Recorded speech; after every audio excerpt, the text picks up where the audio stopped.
morning. This is Karishma from newsplan.com. Guess what? हम एक known personality से मिलने आए हैं. Yes, a known personality. जो है the Supreme Court lawyer, the youngest lawyer, we would say all over India, जो 10 साल से प्रैक्टिस कर रहे हैं सुप्रीम कोर्ट में. None other than advocate Ashutosh Srivastava. And आज हम उनका इंटरव्यू लेंगे क्योंकि हमें बहुत सी नॉलेज लेनी है that's related to education, legal education, social network, social sites, politics, क्योंकि वो बहुत ही यंग जनरेशन में बहुत सी डिटेल्स हमें दे सकते हैं और हमारे यूथ जनरेशन को भी बहुत सी हेल्प कर सकते हैं. सो गाइज, आई थिंक कि हमें उनके पुणे ऑफिस हम लोग पहुंच ही चुके हैं. AA Associates, let's meet him and yes, उन्हें congratulate भी करना है क्योंकि उनको हाल ही में राइजिंग स्टार अवार्ड मिला है. That is from Era magazine. It's the most biggest brand. So उन्हें congratulation तो हम जरूर करेंगे एंड उससे पहले we will meet them. Thank you. Hello and hi everyone, a very good evening. News plan पर मैं करिश्मा आप सबका स्वागत करती हूँ. एंड आज हमारे साथ है ऑनरेबल एडवोकेट आशुतोष श्रीवास्तव, जो कि सुप्रीम कोर्ट बार एसोसिएशन के मेंबर है. And what else, advocate Ashutosh को अभी हाल फिलहाल में ऑल इंडिया ये लीगल राइजिंग अवार्ड मिला है. आपको उसके लिए वेरी कॉन्ग्रेचुलेशन सर. एंड आज हम एडवोकेट सर से कुछ क्वेश्चंस करेंगे that would be related to राष्ट्रीय स्तर पर. कुछ सवाल पूछूंगी मैं आपसे, if that's okay for you sir. Yes yes, thank you sir. हमारा पहला सवाल आशुतोष सर से ये होगा कि सर हमारे देश में लोगों को इंसाफ में काफी वक्त जाता है, जिस वजह से लोग कोर्ट में केस फाइल करने से डरते हैं या घबराते हैं. ऐसे में आपको क्या लगता है कि आपके अनुसार इंडियन जुडिशरी में क्या चेंजेस या परिवर्तन आने चाहिए? जी, आपने बिल्कुल सही कहा, क्योंकि आज की डेट में लोग वाकई काफी घबराते हैं. काफी समय लगता है कोर्ट के अंदर, प्रोसीजर्स होते हैं काफी. और जैसा कि हम लोग जानते हैं लगभग 3 करोड़ केसेस जो हैं आज की डेट में कोर्ट में जो है पेंडिंग चल रहे हैं. तो मुझे लगता है इसमें काफी कुछ करने की जरूरत है. और हम जिस तरह से देख रहे हैं, जुडिशरी ने काफी अच्छा काम किया है हमारे देश में और उनके वजह से काफी जजमेंट्स आए हैं. और आज की डेट में देखिए, जहां पे लेजिस्लेटिव और एग्जीक्यूटिव अपना काम ठीक से नहीं कर पा रहे हैं, वहां पे भी कहीं ना कहीं जुडिशरी इन्वॉल्व होकर के उन सारे इश्यूज को रिजॉल्व करने का काम कर रहा है. बट मेरा अपना मानना है कि हमें और कोर्ट्स सेटअप करने पड़ेंगे और जजेस अपॉइंट करने पड़ेंगे. और देखिए, बहुत सारे हाई कोर्ट्स जो अवेलेबल हैं, लोग काफी दूर दूर से ट्रैवल करना पड़ता है उनको. एडवोकेट्स भी ट्रैवल करते हैं, क्लाइंट्स भी ट्रैवल करते हैं. काफी वक्त जाता है देश का, काफी पेट्रोल डीजल और बहुत तरीके की जो उनके समय की जो बर्बादी होती है. मुझे लगता है कि इसमें बहुत सारे हाई कोर्ट के बेंचेस भी खुलने चाहिए. जितने भी इम्पोर्टेंट सिटीज हैं आज की डेट में, वहां पे भी हाई कोर्ट के बेंचेस आने चाहिए, जिससे काफी सुविधा होगी लोगों को और जस्टिस जो है वो काफी हद तक इजी हो पाएगा. और हम जैसे लोअर कोर्ट लेवल पे देख रहे हैं, जो फैसिलिटीज हैं जो मिलना चाहिए जजेस को, वो उस स्तर पे नहीं मिल रहा है उनको.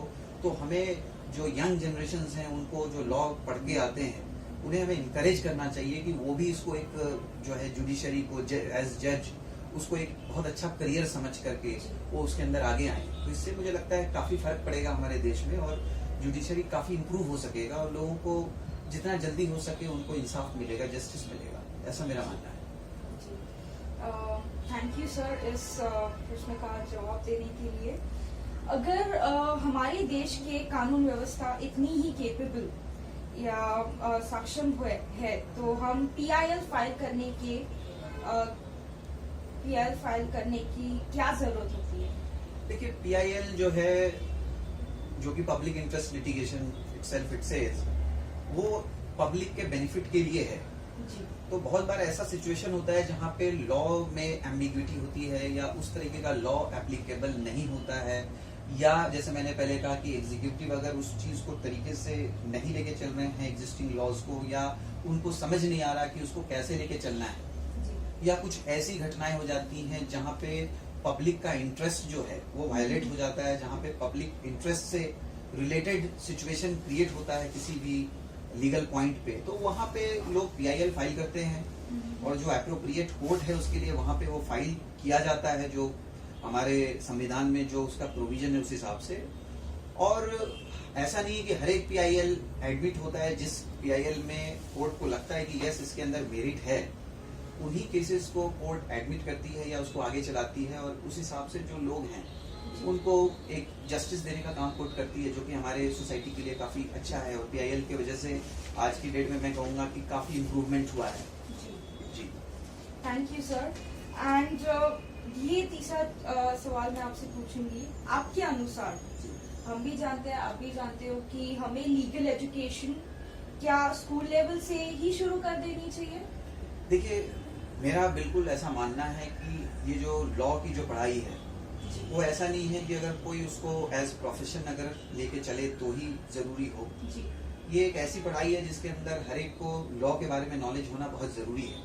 आज हमारे देश में इतने क्राइम्स हो रहे हैं, सब कुछ हो रहा है, बट बहुत जगह पे अगर आप देखेंगे तो इग्नोरेंस ऑफ लॉ भी है, लोगों को लॉ पता नहीं है। ये भी बहुत बार ऐसा सिचुएशन आ रहा है। तो मुझे लगता है कि लॉ पढ़ाना बहुत अच्छा रहेगा, भले ही वो उसको आगे प्रोफेशन में ले, सामने बच्चा या जो स्टूडेंट है उसको या ना ले, लेकिन अगर वो पढ़ता है इसको तो उसको कहीं ना कहीं उससे हेल्प मिलेगा। तो कहीं ना कहीं मैं ये नहीं बोलता हूँ कि सिर्फ लॉ ही पढ़ाना चाहिए, बट इसको भी थोड़ा इसका एक पार्ट जो है इंक्लूड करके उसको चलना चाहिए। लेकिन अगर ये आप बता रहे हो कि सबको लॉ सीखना चाहिए, तो एजुकेशन जो गांव में नहीं है या किसानों के पास नहीं है, उनको एजुकेट कैसे करें? देखिए, ये तो मैं इसमें लॉ का ही एजुकेशन नहीं, मैं तो बल्कि किसानों के लिए और जो माने विलेजेस हैं हमारे, वहाँ तो एजुकेशन तो पहुँचना ही चाहिए। ये तो सब्जेक्ट तो बाद की बात आती है। अभी देखिए, बहुत सारे गाँव में स्कूल्स नहीं है, बल्कि शहरों में स्कूल्स नहीं है। आज की डेट में आप देख रहे हो कि अगर एक मिडिल क्लास फैमिली हो तो उसको स्कूल में एडमिशन लेना उसके लिए बहुत डिफिकल्ट है ना। अब ये एक मनी मेकिंग जो है बिजनेस भी एक तरह से बहुत जगह पे होने लगा है, तो इसको कहीं ना कहीं रोकते हुए गवर्नमेंट को इंटरफेयर करना चाहिए, और जो फार्मर्स हैं या जो भी विलेजर्स हैं उनको तो एजुकेशन पहुंचाना ही चाहिए। साथ में जो शहर के भी काफी लोग हैं, जो सिटीज टाउन्स में, उनके लिए भी एजुकेशन एक बहुत बड़ा प्रॉब्लम बनता जा रहा है, जिसके लिए गवर्नमेंट को काफी कुछ करना पड़ेगा, क्योंकि these are the basic things जिसके बारे में गवर्नमेंट को सोचना होगा। जी, थैंक यू सर इस प्रश्न का जवाब देने के लिए। I will also educate my kids in future. Thank you sir. आपके अनुसार इंडियन एजुकेशन सिस्टम में क्या कमी आ रही है और हम इसे कैसे सुधार सकते हैं? इंडियन एजुकेशन सिस्टम, देखिए, एक तो कि एजुकेशन सिस्टम जो इंडिया का रहा है और हिस्ट्री के हिसाब से जो अगर आप पूरा देखें तो एक हमारा बहुत अच्छा सिस्टम है। मुझे लगता है एजुकेशन हमारे कंट्री का काफी बेहतर है, लेकिन मैं कहूँगा कि बहुत सारे गांव में बहुत सारे स्कूल्स हैं जहाँ पे स्कूल तो है लेकिन टीचर नहीं है, या हो सकता है कभी कभी आपको स्कूल भी ना दिखे, बट ऑन पेपर पे आपको स्कूल दिखेगा। तो ये एजुकेशन सिस्टम में गड़बड़ी नहीं है, बल्कि मैं बोलूंगा जो करप्शन में अगर इसको बोलूं तो उसको काफी हद तक दूर करना पड़ेगा। और एजुकेशन में जैसे मुझे लगता है कि सोशल साइंस वगैरह जो सब्जेक्ट्स हैं वो बहुत जरूरी हैं आज की डेट में, क्योंकि मैं देख रहा हूँ कि लोग आज जो पढ़ाई करके निकल रहे हैं वो सिर्फ अपने बारे में ज्यादा सोचते हैं। मुझे लगता है यूथ को थोड़ा सोसाइटी के बारे में और अब जो उसका जो जिम्मेवारी है, उसकी जो फंडामेंटल ड्यूटीज है, उसको कैसे पूरा किया जाए, इसके लिए भी प्रॉपर सब्जेक्ट्स होने चाहिए, ताकि वो कहीं ना कहीं उसका एजुकेशन जो है कंट्री के प्रोग्रेस में भी यूटिलाइज होगा। जी सर, एक और क्वेश्चन इससे रिलेटेड होगा। हमारे इंडिया में लोग बाहर पढ़ने जाते हैं क्योंकि उन्हें लगता है कि बाहर पढ़ने से शॉर्ट में एजुकेशन खत्म हो सकता है और बहुत सी ज्यादा चीजें पता चल सकती है। क्या आप उस पर कुछ क्वेश्चन करेंगे? देखिए, बाहर जी देखिए, बहुत सारे स्कूल्स हैं आज की डेट में जो खुद ही स्टूडेंट्स को दूसरी कंट्री में भेजते हैं। जैसे मैं हर एक स्कूल का नाम तो अभी नहीं मुझे याद होगा, लेकिन जैसे एक जयपुर में स्कूल है, मैं जानता हूँ किसी को जिन्होंने अपने बच्चे को जर्मनी भेजा, और जर्मनी के स्कूल ने अपने किड को जो है तो यहाँ इंडिया में भेजा। तो इससे कहीं ना कहीं उनको भी कल्चर्स को समझने में इजी होता है और उनको एक एक्सपोजर मिलता है जी कि हर कंट्री में लॉ एंड ऑर्डर कैसे चलता है, लोग उसको कैसे ले करके चलते हैं, एडमिनिस्ट्रेशन कैसे चलता है, पॉलिटिक्स कैसे चलता है, सिस्टम कैसे चलता है, जुडिशरी कैसे चलती है। तो बहुत सारा नॉलेज मिलता है उनको। तो अगर कोई बाहर जाके अगर पढ़ाई करता है इसमें कोई बुराई नहीं है, लेकिन अगर वो पढ़ के अगर उस पढ़ाई को अगर वो हमारे कंट्री के लिए अगर यूटिलाइज करे इसके बेटरमेंट के लिए, तो मुझे लगता है बहुत अच्छा होगा ये। Thank you sir. एक और प्रश्न होगा, उससे ही कुछ रिलेटेड होगा। सर, आज भी हमारे देश में औरतें और लड़कियां रात में काम करने से डरती है। ऐसे में आप उनकी सुरक्षा को लेकर क्या कहेंगे?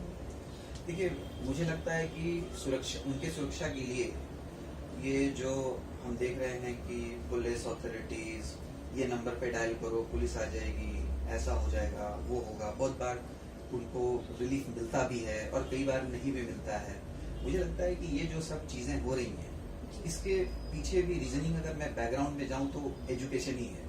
तो हमें जो बेसिक लेवल पे जो इनिशियल स्टेज पे जो एजुकेशन देना चाहिए बच्चों को, चाहे वो लड़का हो या लड़की हो, उनको वो एजुकेट करने से, जैसे मैंने बोला सोशल साइंस और ये जो सब्जेक्ट्स हैं ये बहुत जरूरी है, ताकि उनका जो जो ग्रो हो, जब वो ग्रो करे और उनका जो अपब्रिंगिंग हो वो प्रॉपर डायरेक्शन में हो और उनको पता हो कि वो क्या कर रहे हैं और क्या उनके लिए सही है, सोसाइटी के लिए क्या सही है, उनके लिए क्या सही है, देश के लिए क्या सही है।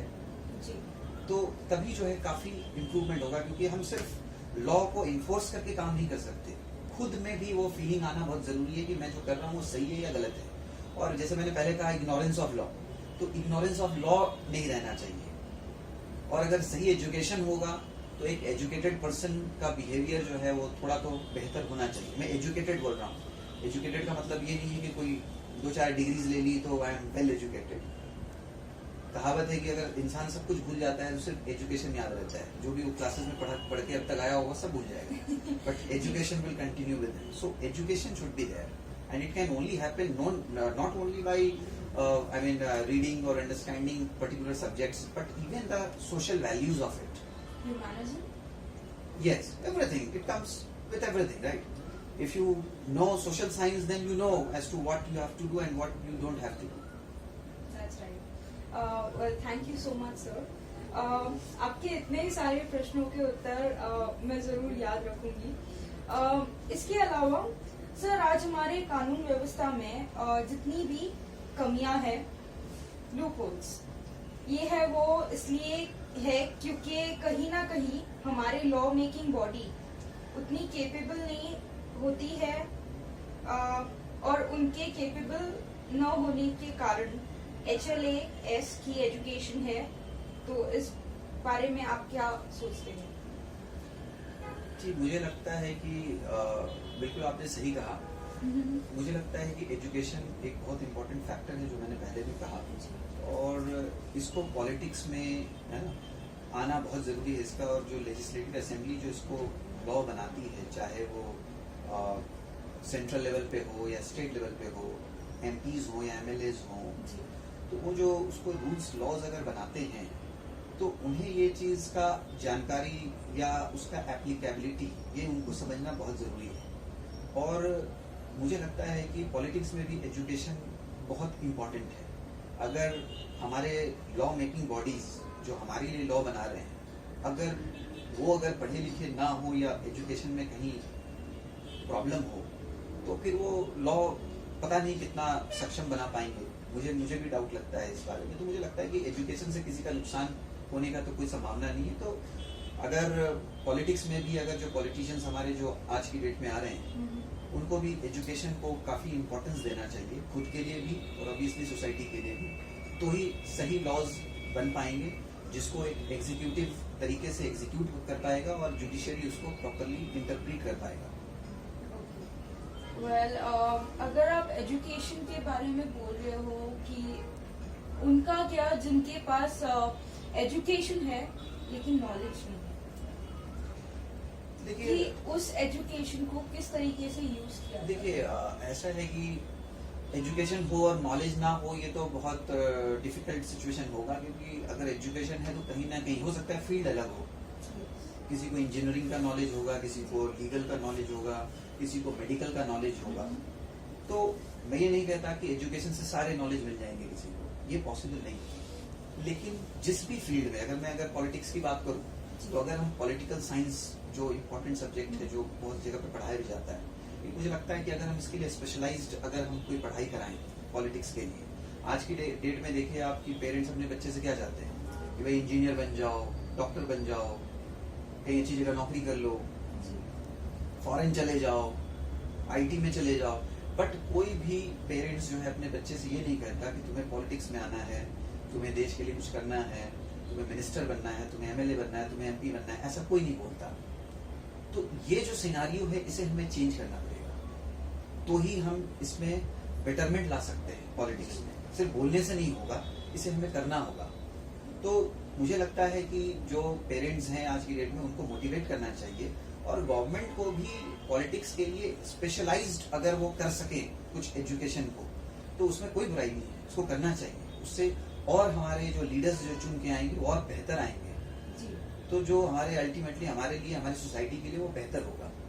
तो आप ये कहना चाहते हैं कि इंडिया में ऐसे यूनिवर्सिटीज या स्कूल्स या कॉलेजेस होने चाहिए जिसमें पॉलिटिक्स भी एक सब्जेक्ट होना चाहिए, जिसमें उनको उस बारे में नॉलेज दी जाए और वहां से उनको पिक किया जाए। जी, मेरा बिल्कुल यही मानना है। इससे काफी बेहतरी आएगी, है ना। हम सिर्फ कंप्लेंट नहीं कर सकते, हमें सिर्फ कंप्लेंट करने का हक नहीं है, हमें भी कुछ करना पड़ेगा सोसाइटी के लिए।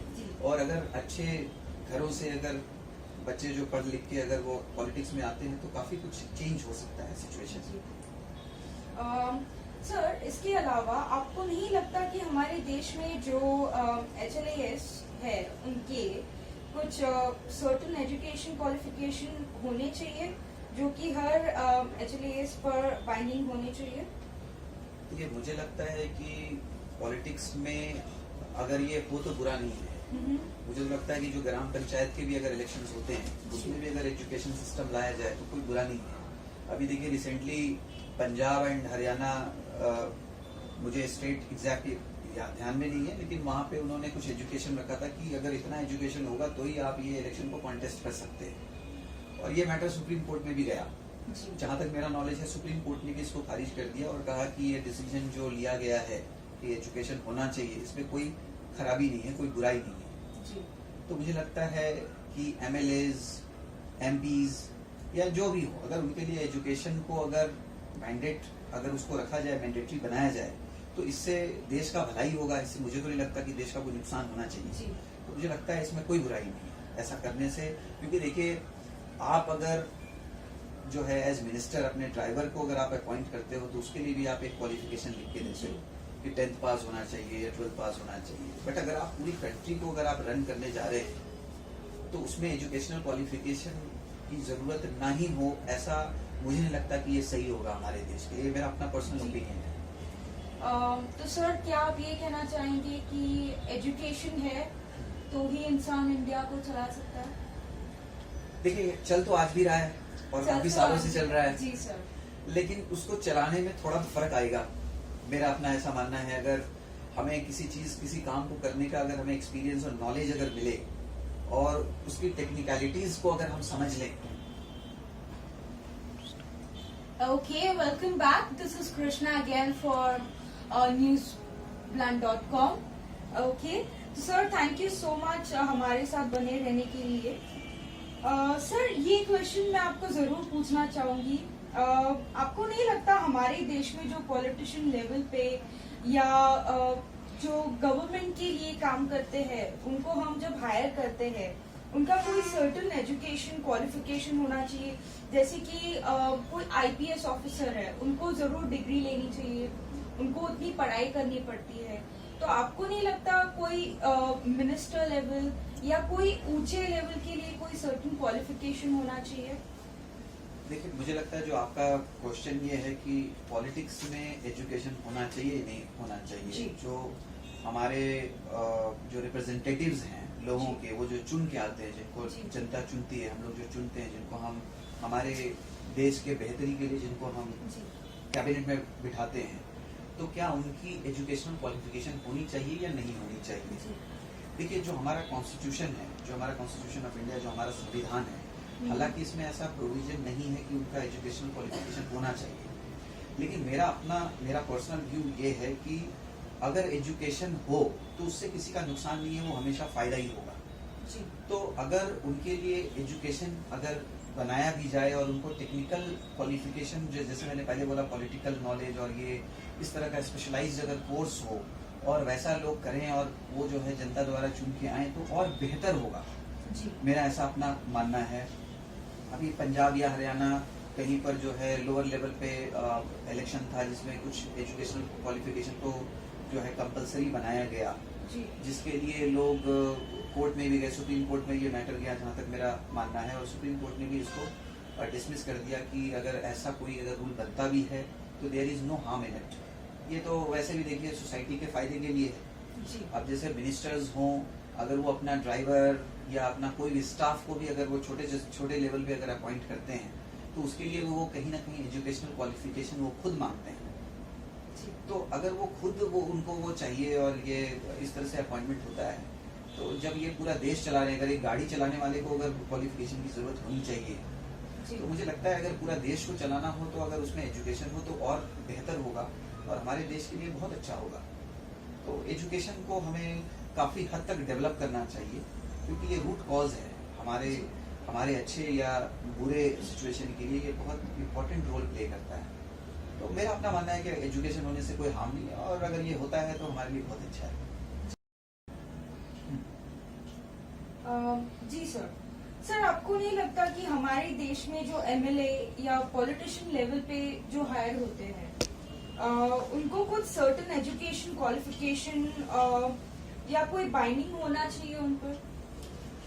हाँ, जहाँ तक मैं आपका क्वेश्चन समझ रहा हूँ, आपका ये कहना है कि जो पॉलिटिकल क्लास से जो लोग चुन कर आते हैं, जो हमारे देश के लिए जो चुन के एमएलए एमपीज या जो भी लोग चुन के आते हैं, प्रतिनिधि हमारे रिप्रेजेंटेटिव्स, तो उनका कोई एजुकेशनल क्वालिफिकेशन होना चाहिए या नहीं होना चाहिए? देखिए, मेरा अपना ये मानना है कि एजुकेशन एक ऐसी चीज है जिससे किसी का कोई नुकसान तो नहीं होने वाला। जी।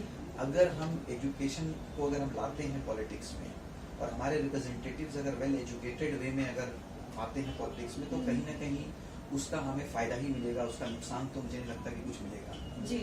तो हालांकि कॉन्स्टिट्यूशन जो है हमारा जो संविधान है, उसमें ऐसा कोई प्रोविजन प्रावधान नहीं है कि आपको सर्टेन क्वालिफिकेशन होना चाहिए।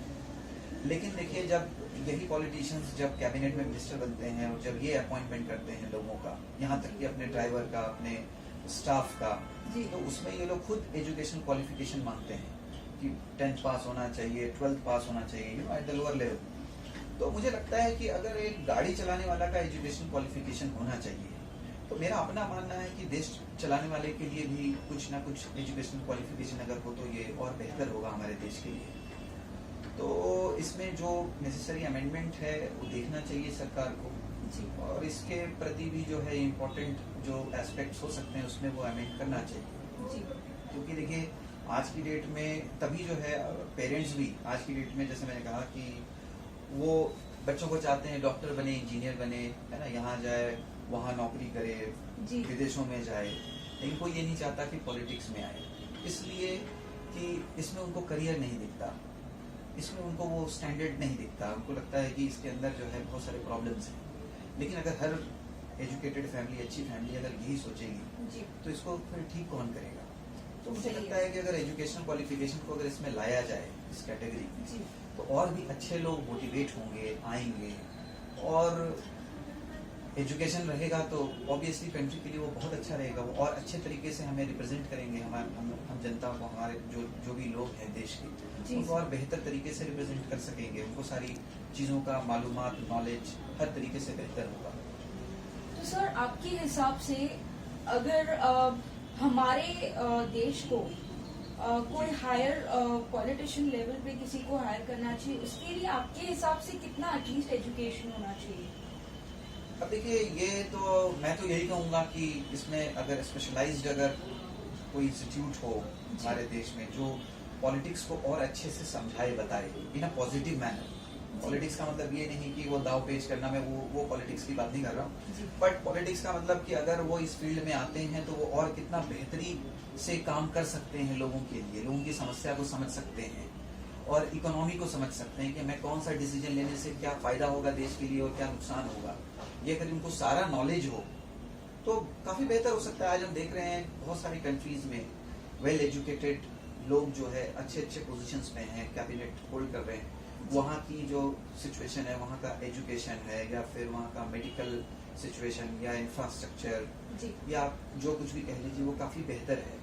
और आज हम अपने आप को डेवलपिंग कंट्री बोलते हैं, तो मुझे लगता है डेवलप्ड कंट्री बनने के लिए ये भी एक बहुत इंपॉर्टेंट फैक्टर है जिससे हमें इग्नोर करके काम नहीं चलेगा और इसको हमें बहुत ही सीरियसली लेना पड़ेगा। जी सर, आप जो कह रहे हैं वो बिल्कुल ही सही है। इसे हमारे इंडिया को जरूर सोचना चाहिए, या जो रूल कर रहे हैं या रेगुलेशंस बना रहे हैं उनको जरूर ये चेंजेस करने चाहिए। अभी मीडिया के लिए अगर आप कुछ सोचना चाहते हो तो आप मुझे ये बताइए कि आपके अनुसार मीडिया एक ऐसी चीज है जो सारे इंडिया को, सारे वर्ल्ड को ये पिक्चर दिखाती है, तो वो इतनी केपेबल बन चुकी है कि वो जो भी दिखाते हैं वो सही होता है? जी, मुझे तो मेरा अपना मानना है कि मीडिया ने काफी काम किया है हमारे देश में पिछले कुछ सालों में जी। और आज की डेट में हर इंसान हमारे देश में हर रोज जी। वो पॉलिटिकली या फिर हर तरीके से अपडेटेड होता है। तो मीडिया अपना काम, इसमें कोई शक नहीं है कि बहुत सारी फैक्ट्स को सामने लाती है और जिसकी वजह से मैं तो बोलूँगा इवन इलेक्शंस में या हमारा रिप्रेजेंटेटिव कौन होना चाहिए, नहीं होना चाहिए, कौन किस तरह से काम कर रहा है, नहीं कर रहा है, इसका काफ़ी इंफॉर्मेशन मीडिया द्वारा लोगों को मिल रहा है आज की डेट में। अब देखिए, हर जगह कुछ ना कुछ एलिगेशन तो लगते ही हैं जी। तो मैं इसका मतलब ये नहीं बोलूँगा कि पूरे सिस्टम में कुछ गड़बड़ी है। मुझे लगता है कि काफ़ी इससे फ़र्क पड़ा है हमारे देश में और बहुत सारे जो आपने देखा होगा ये स्कैम वो स्कैम जो लोग जानते भी नहीं थे, आज की डेट में एक जो है मैंने 7th 8th स्टैंडर्ड का अगर बच्चा हो तो उसको भी शायद इसके बारे में काफ़ी मालूमात है कि आज न्यूज़ में ये आया, आज हमने इसके बारे में ये सुना। तो कहीं ना कहीं मीडिया की वजह से एक जो नॉलेज है या फिर जो इंफॉर्मेशन है उसका काफ़ी हद तक जो है कम्युनिकेशन हो रहा है एक दूसरे के तरफ, तो इससे काफ़ी देश को मुझे लगता है फ़ायदा मिलेगा। तो सर, आपके हिसाब से मीडिया कोई जगहों पे नहीं पहुंच सकती है? जी। अगर हम देखें, हम किसान, आज हमारा देश इतना डेवलप हो चुका है, लेकिन जब हम किसान के बारे में बात करते हैं, किसान अभी सुसाइड कमिट करते हैं, उनकी खेती नहीं हो पाती है। हमारे देश में बिजनेसमैन भी है जो है अच्छे लेवल पे। अभी जो रिसेशन टाइम चल रहा था उसमें हमारे बिजनेसमैन जो थे, कुछ किसान थे जिन्होंने सुसाइड कमिट किया है, तो मीडिया उन तक नहीं पहुंच पाती है। क्या आप उसके बारे में कुछ कमेंट कर पाओगे या कुछ बता पाओगे हमें? नहीं, मैं ऐसा कहूँगा कि ऐसा नहीं है। आज की डेट में जो किसान सुसाइड कर रहे हैं, बल्कि मैंने तो कुछ और भी सुना, जैसे बॉम्बे के जो बिल्डर्स लेवल पे भी अब सुसाइड हुआ है इन दिनों, तो मुझे लगता है ये बहुत दुखद है। और ऐसा नहीं कि मीडिया नहीं पहुंच रही है, मीडिया के द्वारा ही ये चीज़ मेरे भी नॉलेज में है या बाकी लोगों के भी। हाँ, हो सकता है कि और डिटेल में उनको वो देख सकते हैं उस चीज़ को, और इसको ठीक करने के लिए मुझे लगता है कि इकोनॉमी में काफ़ी मेहनत करना पड़ेगा गवर्नमेंट को, क्योंकि जो हालात हैं वो बहुत अच्छे नहीं हैं। और देखिए, बहुत ही अजीब बात है कि जहाँ किसान सुसाइड कर रहा हो जिस देश में, वो देश 60-60 हज़ार करोड़ का जो है फाइटर प्लेन्स खरीदता हो, तो ये दोनों जो है मुझे लगता है कि कहीं ना कहीं बैलेंस्ड नहीं है। तो अगर हमारे देश में लोग अगर भूखे मर रहे हो तो उनको सिक्योरिटी किस चीज़ के लिए हमें देना है? तो हमें, मुझे लगता है कि पहले जो है वो देखना चाहिए कि इकोनॉमी और हमारे लोग, जो हमारे किसान, सिर्फ किसान ही नहीं बल्कि और भी बहुत सारे जो गरीब लोग हैं, उन तक जो है मदद कैसे पहुंचे और गवर्नमेंट क्या प्लानिंग करे इकोनॉमी को और बेहतर बनाने के लिए, वो होना चाहिए।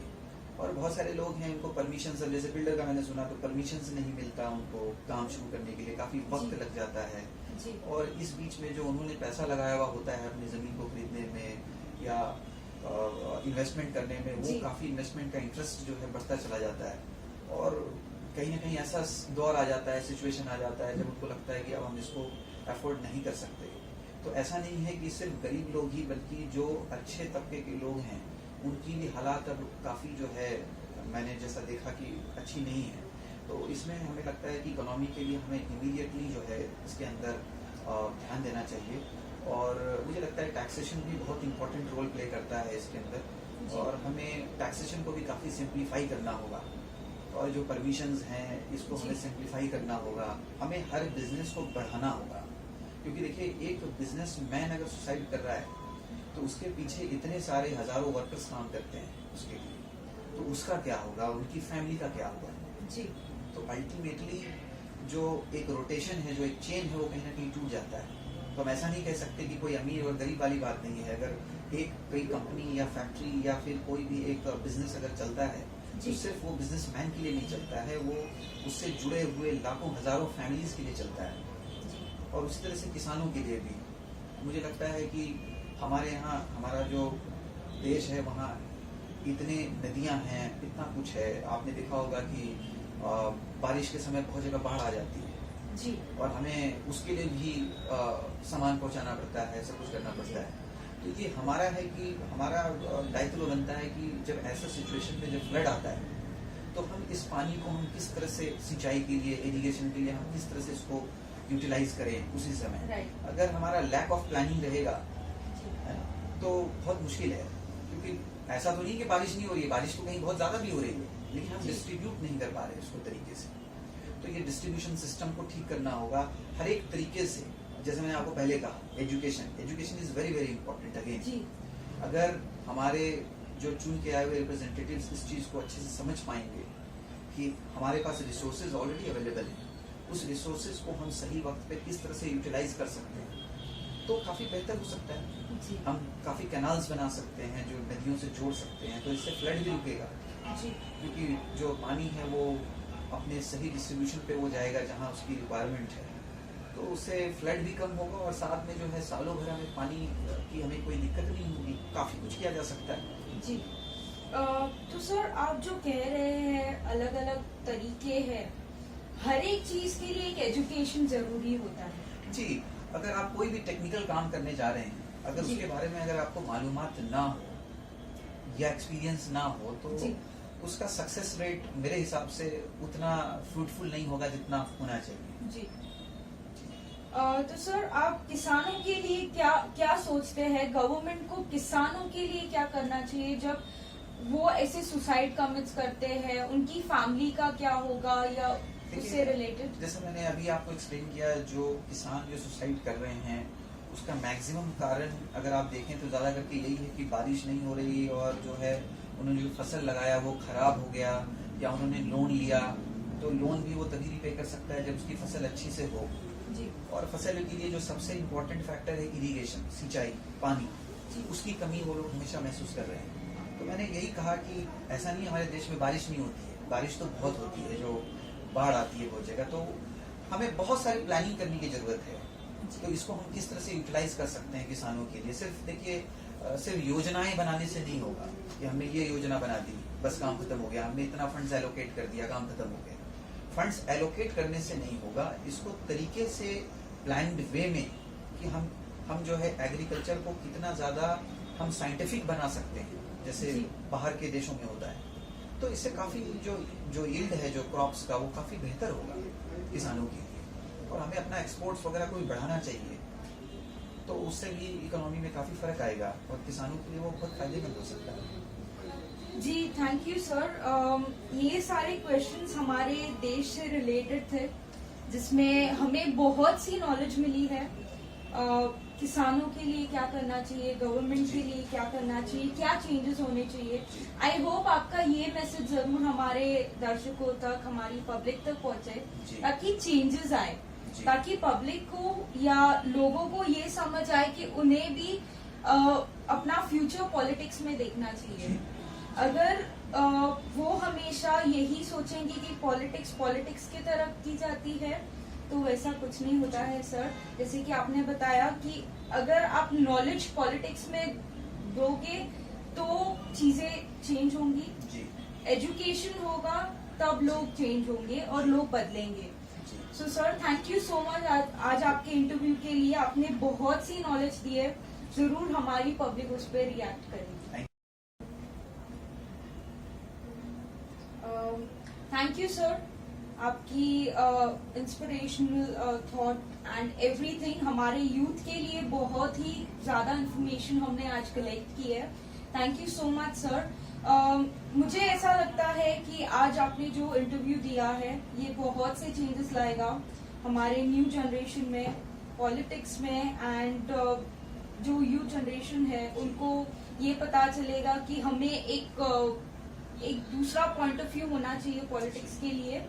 सो आई होप सर हमारी गवर्नमेंट, हमारे जो कंज्यूमर्स है, हमारे पब्लिक है, इंडियन पब्लिक है, वो सारे चेंजेस लाए.